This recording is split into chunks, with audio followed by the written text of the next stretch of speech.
Welcome back to the Game Collection. Last time, I talked about Soul Blazer, an action RPG by Quintet that sparked a loose collection of games which some refer affectionately to as the Soul Blazer series. Today, I get to talk about the next entry in the series. I'm SuperDerek, and this is Illusion of Gaia.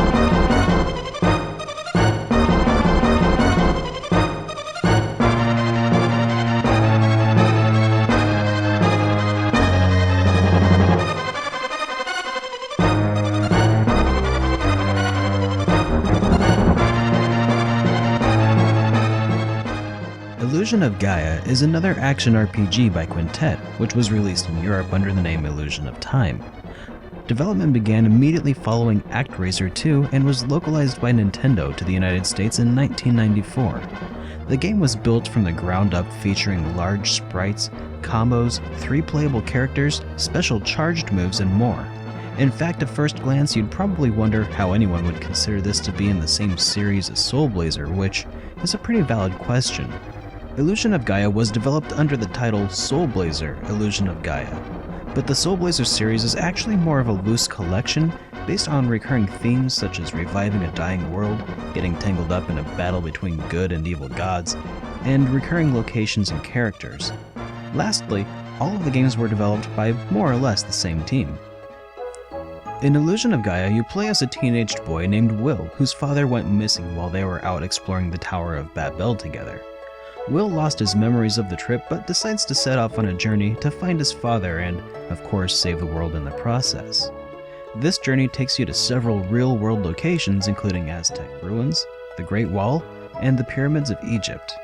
Unlike Soul Blazer, though, Will isn't a silent protagonist. In fact, he often narrates the game, which is pretty unique.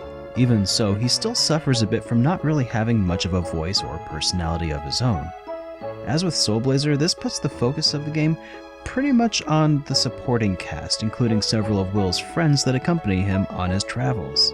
They're the main drivers of the drama within the game and are the sole sources of character development. In Illusion of Gaia, when you arrive in a new town, there's usually a puzzle of some sort that you have to solve in order to unlock the next dungeon.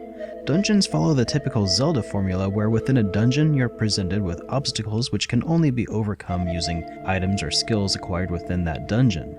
What's excellent about the way that it was executed in Illusion of Gaia is that the skills you have acquired maintain their usefulness within combat throughout the rest of the game.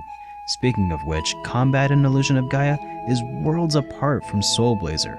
Soul Blazer was solid but rigid, but Illusion of Gaia is fluid and it's very fun.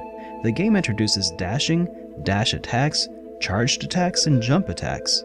And with the ability to switch between 2 other playable characters for set portions of dungeons, you'll never really feel like you're getting bored with the combat. Leveling up your character is achieved by defeating every last enemy in a room, at which point you're given more hit points, attack power, or defense. The one drawback for me though was that once you complete an area, you can't really go back to it. Unlike a lot of other games in the genre, the world never really opens up for you to go exploring for missed power-ups or other hidden red jewels. Soul Blazer featured mandatory backtracking, but Illusion of Gaia forbids it. Illusion of Gaia was, for a long time, what I considered to be one of the prettiest games for the Super Nintendo. But after playing through it again, with a more critical eye, I can see that there were a few corners that were cut.